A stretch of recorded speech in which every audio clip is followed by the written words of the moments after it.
Welcome back dear students and friends. നമ്മൾ നേരത്തെ കണ്ടതുപോലെ ഇന്ത്യൻ എക്കോണമിയെ രണ്ടായിട്ട് തരംതിരിക്കുന്നുണ്ട്, പ്രൈവറ്റ് സെക്ടർ എന്നും പബ്ലിക് സെക്ടർ എന്നും.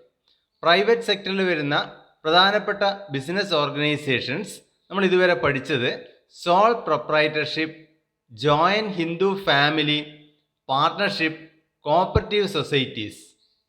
ഇനി നമ്മൾ പ്രൈവറ്റ് സെക്ടറിൽ വരുന്ന അടുത്ത ഫോം ഓഫ് ബിസിനസ് ഓർഗനൈസേഷനാണ് ജോയിന്റ് സ്റ്റോക്ക് കമ്പനീസ്. സോൾ പ്രൊപ്രൈറ്റർഷിപ്പിനെ സംബന്ധിച്ചിടത്തോളം ഒരാൾ മാത്രമാണ് അവിടെ ഓണറായിട്ടുള്ളത്. അതുകൊണ്ട് തന്നെ ആ ഒരാൾ തന്നെയാണ് അവിടെ ക്യാപിറ്റൽ കോൺട്രിബ്യൂട്ട് ചെയ്യുന്നത്. ഇത്തരം ഫോം ഓഫ് ബിസിനസ് ഓർഗനൈസേഷൻ എന്ന് പറയുന്നത് സ്മോൾ സൈസ് ആയിരിക്കും.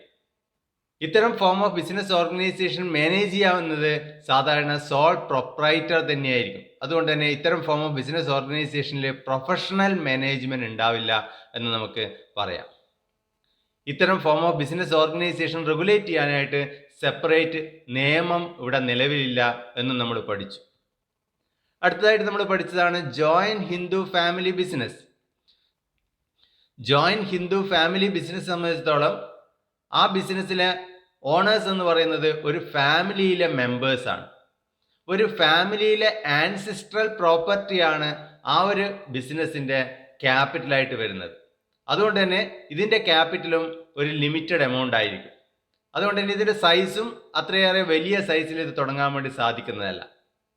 ഇത്തരം form of business organisation regulate ചെയ്യപ്പെടുന്നത് ഹിന്ദു ലോ അനുസരിച്ചാണ്. ഇത്തരം form of business organisation control ചെയ്യുന്നത് ആ ഒരു ഫാമിലിയിലെ എൽഡസ്റ്റ് മെമ്പറാണ്. ഹീസ് കോൾഡ് കർത്ത. ഇത്രയും കാര്യങ്ങൾ നമ്മൾ ഹിന്ദു ഫാമിലി ബിസിനസ്സുമായിട്ട് ബന്ധപ്പെട്ട് നമ്മൾ നേരത്തെ പഠിച്ചതാണ്. അടുത്ത ഫോം ഓഫ് ബിസിനസ് ഓർഗനൈസേഷൻ നമ്മൾ പഠിച്ചതാണ് partnership form of business organisation. അപ്പോൾ partnership form of business organisation ആകുമ്പോൾ maximum number of partners allowed in a partnership firm is at present 50. അപ്പോൾ മാക്സിമം 50 ആളാണ് ഓണേഴ്സ് ആയിട്ടുണ്ടാവുക. ഈ 50 ആൾക്ക് നിന്ന് കിട്ടുന്ന ക്യാപിറ്റൽ കൊണ്ട് മാത്രമേ ഇത്തരം ഫോം ഓഫ് ബിസിനസ് ഓർഗനൈസേഷൻ ആരംഭിക്കാൻ വേണ്ടി സാധിക്കുകയുള്ളൂ. അതുകൊണ്ട് തന്നെ ഇത്തരം ഫോം ഓഫ് ബിസിനസ് ഓർഗനൈസേഷനും ലിമിറ്റഡ് ക്യാപിറ്റൽ മാത്രമേ ഉണ്ടായിരിക്കുകയുള്ളൂ.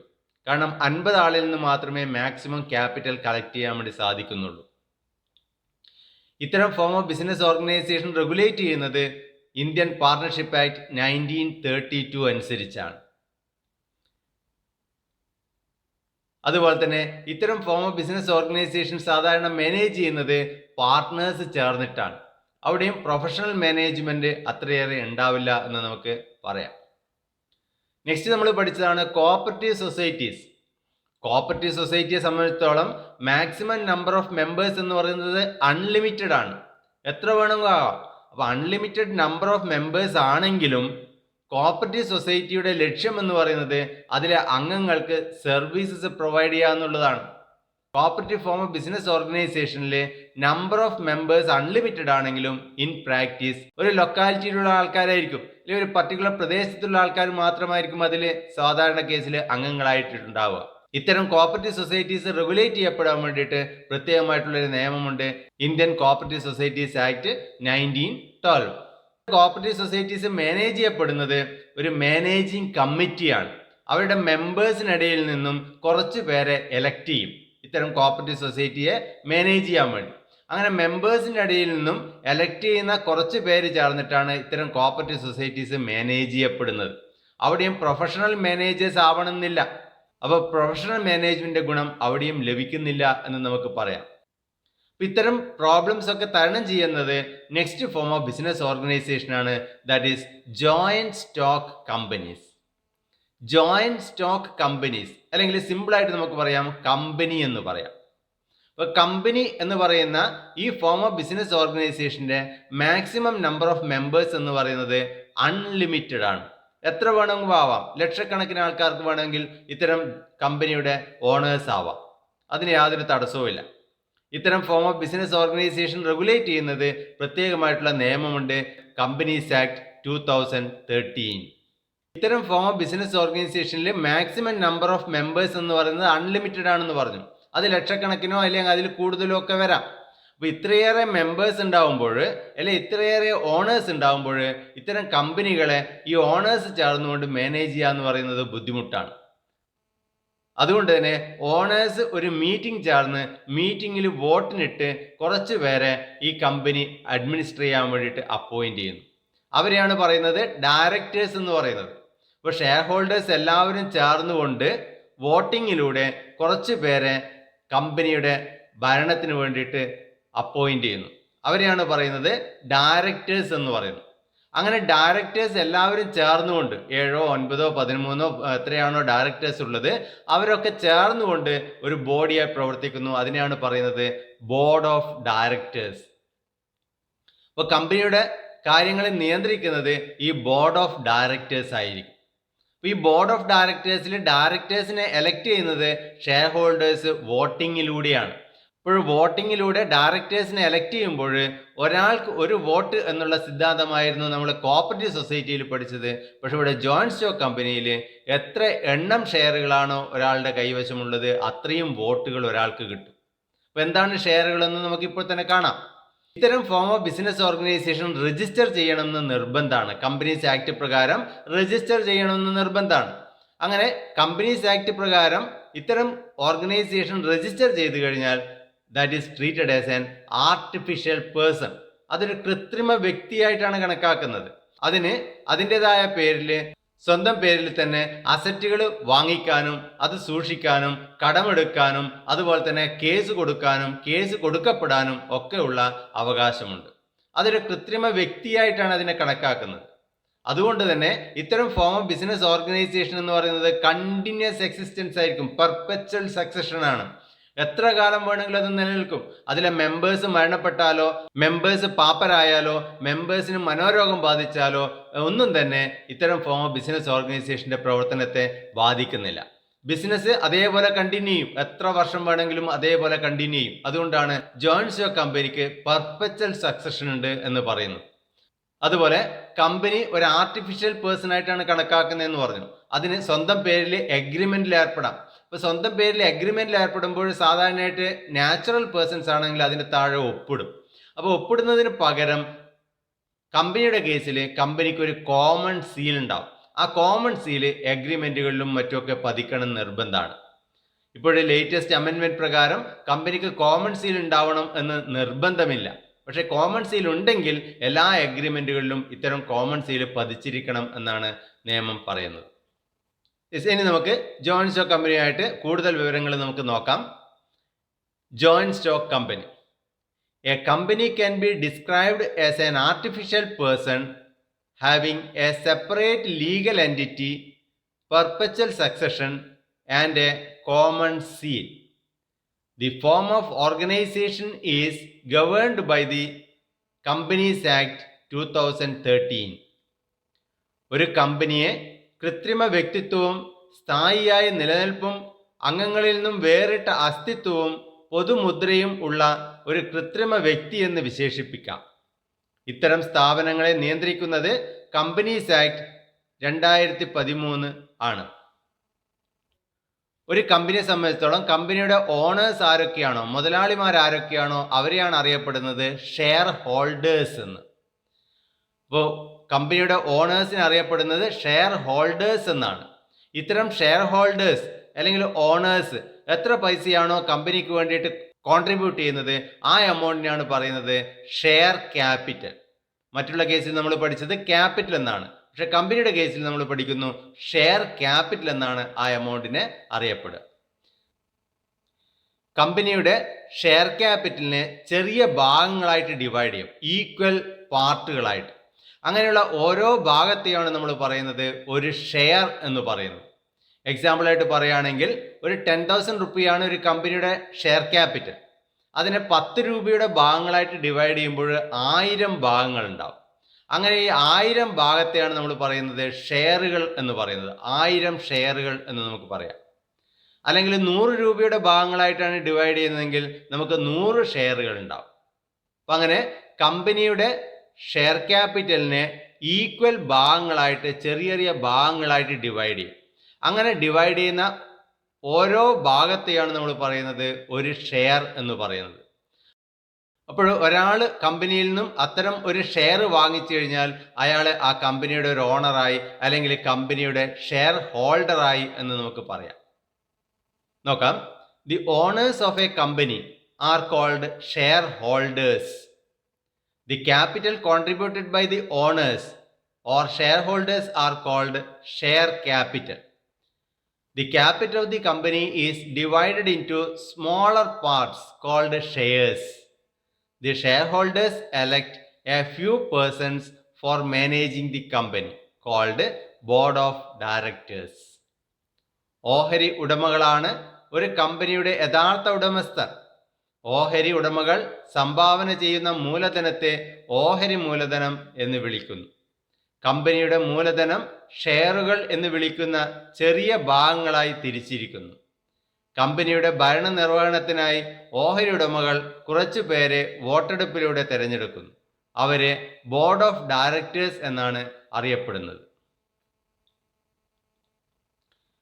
ഇനി നമുക്ക് കമ്പനി ഫോം ഓഫ് ഓർഗനൈസേഷന്റെ പ്രധാനപ്പെട്ട ഫീച്ചേഴ്സ് എന്തൊക്കെയാണെന്ന് നമുക്ക് നോക്കാം. Features. First one, artificial person, കൃത്രിമ വ്യക്തിത്വം. ഒരു കമ്പനിയെ സംബന്ധിച്ചിടത്തോളം അത് രജിസ്റ്റർ ചെയ്യണമെന്ന് നിർബന്ധമാണെന്ന് പറഞ്ഞു. അങ്ങനെ കമ്പനി രജിസ്റ്റർ ചെയ്ത് കഴിഞ്ഞാൽ പിന്നീട് ആ കമ്പനി ഒരു ആർട്ടിഫിഷ്യൽ പേഴ്സൺ ആയിട്ടാണ് കണക്കാക്കുന്നത്. അതിന് സ്വന്തമായ നിലയിൽ അസറ്റുകൾ വാങ്ങിക്കാനും കടമെടുക്കാനും കോൺട്രാക്റ്റുകളിൽ ഏർപ്പെടാനും കേസ് കൊടുക്കാനും കേസ് കൊടുക്കപ്പെടാനും ഒക്കെയുള്ള അവകാശമുണ്ട്. അതുകൊണ്ട് തന്നെ കമ്പനി രജിസ്റ്റർ ചെയ്ത് കഴിഞ്ഞാൽ അതിനൊരു ആർട്ടിഫിഷ്യൽ പേഴ്സൺ ആയിട്ടാണ് കണക്കാക്കുന്നത്. നോക്കാം.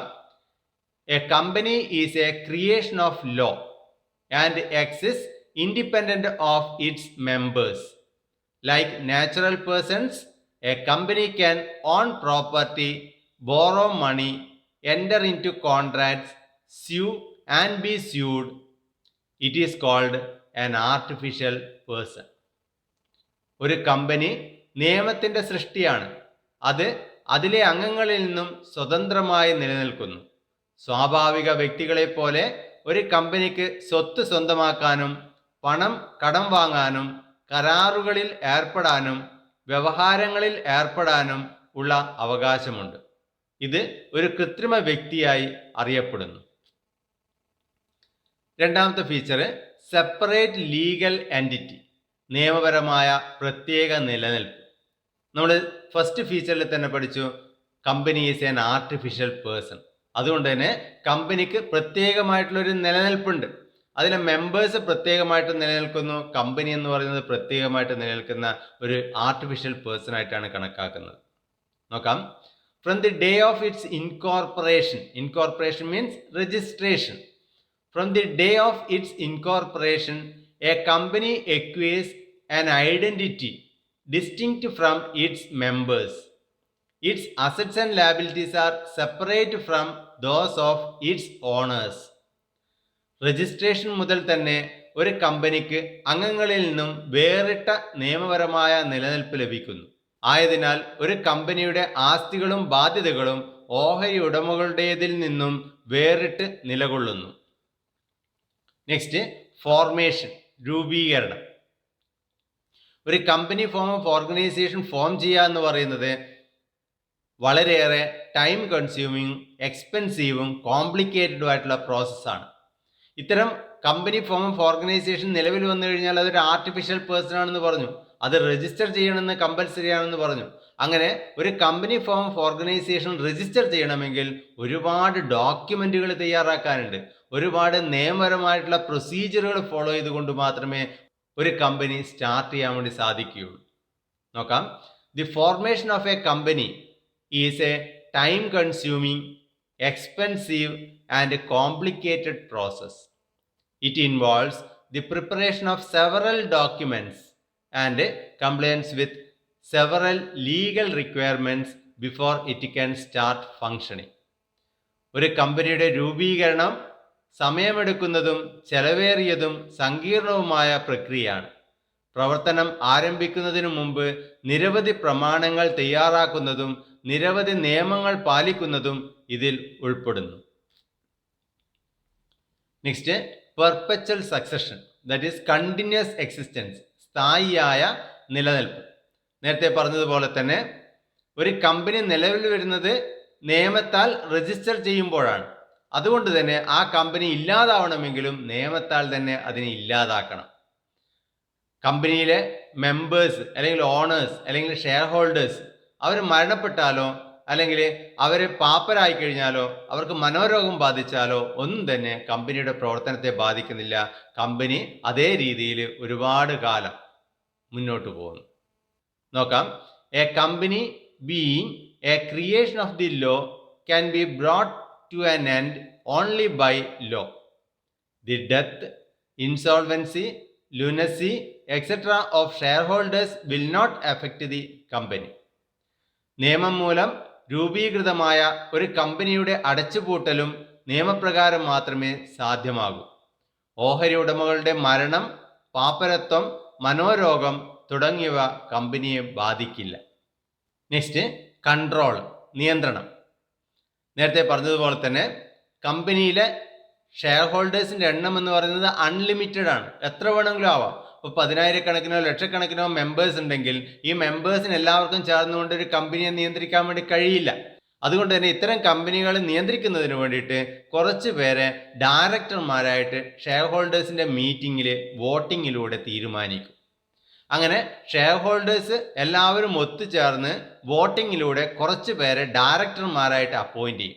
അങ്ങനെ ഡയറക്ടർമാരായിട്ട് അപ്പോയിൻറ്റ് ചെയ്ത് കഴിഞ്ഞാൽ അവരെയാണ് പറയുന്നത് ബോർഡ് ഓഫ് ഡയറക്ടേഴ്സ് എന്ന് പറയുന്നത്. ഈ ബോർഡ് ഓഫ് ഡയറക്ടേഴ്സ് ടോപ്പ് മാനേജേഴ്സിനെ ബിസിനസ്സിൻ്റെ ഡേ ടു ഡേ കാര്യങ്ങൾ നടത്തിക്കൊണ്ടുപോകാൻ വേണ്ടിയിട്ട് അപ്പോയിൻറ്റ് ചെയ്യുന്നു. അങ്ങനെയാണ് കമ്പനിയുടെ ഭരണം നിർവഹിക്കപ്പെടുന്നത്. നോക്കാം. The management and control of the affairs of the company is undertaken by the board of directors. They appoint top managers for running the business. കമ്പനികളുടെ ഭരണം നടത്താനുള്ള അധികാരം ഓഹരി ഉടമകളാൽ തിരഞ്ഞെടുക്കപ്പെടുന്ന ഡയറക്ടർ ബോർഡിൻ്റെ കരങ്ങളിലാണ്. അവരാണ് മറ്റു മാനേജർമാരെ നിയമിക്കുന്നത്. നെക്സ്റ്റ്, ലാബിലിറ്റി, ബാധ്യത. നമ്മൾ നേരത്തെ പഠിച്ച ഫോംസ് ഓഫ് ബിസിനസ് ഓർഗനൈസേഷൻ സംബന്ധിച്ചിടത്തോളം സോൾ പ്രൊപ്രൈറ്റർഷിപ്പിൽ ലാബിലിറ്റി എന്ന് പറയുന്നത് അൺലിമിറ്റഡ് ആയിരുന്നു അല്ലേ. Next, joint Hindu family business സംബന്ധിച്ചിടത്തോളം കർത്തയുടെ ലാബിലിറ്റി അൺലിമിറ്റഡും ബാക്കിയുള്ളവരുടെ ലാബിലിറ്റി ലിമിറ്റഡും ആണ്. പാർട്ണർഷിപ്പിനെ സംബന്ധിച്ചിടത്തോളം പാർട്ട്നേഴ്സിൻ്റെ ലാബിലിറ്റി അൺലിമിറ്റഡ് ആണ്.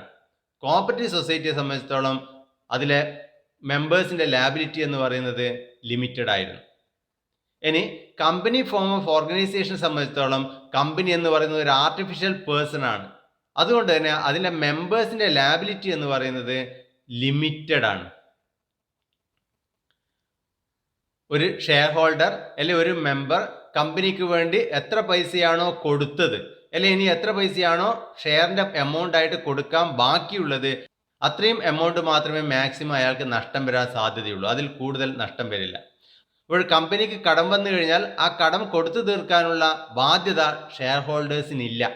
ഷെയർ ഹോൾഡേഴ്സിനുള്ള ബാധ്യത എന്ന് പറയുന്നത് ഷെയർ ഹോൾഡേഴ്സ് എത്ര പൈസയാണോ കമ്പനിക്ക് ഇതുവരെയായിട്ട് കൊടുത്തത് ആ പൈസ നഷ്ടപ്പെടാം എന്നുള്ളത് മാത്രമാണ് ഷെയർ ഹോൾഡേഴ്സിനെ സംബന്ധിച്ചിടത്തോളം ഷെയർ ഹോൾഡേഴ്സിൻ്റെ ലാബിലിറ്റി. അല്ലെങ്കിൽ ഷെയർ ഹോൾഡേഴ്സ് ഷെയറുകൾ വാങ്ങിക്കുമ്പോൾ ഇനി പൈസ കൊടുക്കാൻ ബാക്കിയുണ്ടെങ്കിൽ ഷെയറിൻ്റെ പൈസയായിട്ട് കൊടുക്കാൻ ഇനി ബാക്കിയുണ്ടെങ്കിൽ ആ ബാക്കി പൈസ കൊടുക്കണമെന്നല്ലാതെ എക്സ്ട്രാ പൈസ ഒരു കാരണവശാലും ഷെയർ ഹോൾഡേഴ്സ് കൊടുക്കേണ്ടതില്ല. അതുകൊണ്ട് തന്നെ ഷെയർ ഹോൾഡേഴ്സിൻ്റെ പേഴ്സണൽ പ്രോപ്പർട്ടി എപ്പോഴും സേഫ് ആയിരിക്കും. നോക്കാം. The liability of the members is limited to the extent of the capital contributed by them in a company. അംഗങ്ങളുടെ ബാധ്യത അവരുടെ ഓഹരിയിലുള്ള നിക്ഷേപത്തിൻ്റെ മുഖവില വരെയുള്ള തുകയ്ക്ക് സമാനമായി നിജപ്പെടുത്തിയിരിക്കുന്നു. നെക്സ്റ്റ്, കോമൺ സീൽ, പൊതുമുദ്ര. നേരത്തെ പറഞ്ഞു കമ്പനി രജിസ്റ്റർ ചെയ്ത് കഴിഞ്ഞാൽ company is treated as an artificial person.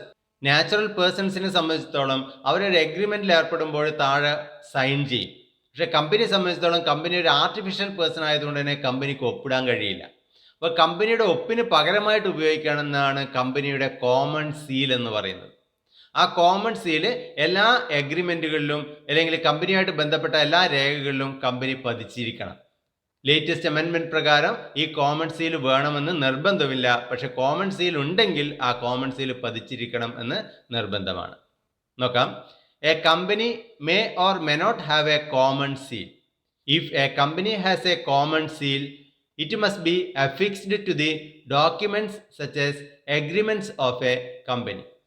ഒരു ജോയിന്റ് സ്റ്റോക്ക് കമ്പനിക്ക് പൊതുമുദ്ര വേണമെന്ന് നിർബന്ധമില്ല.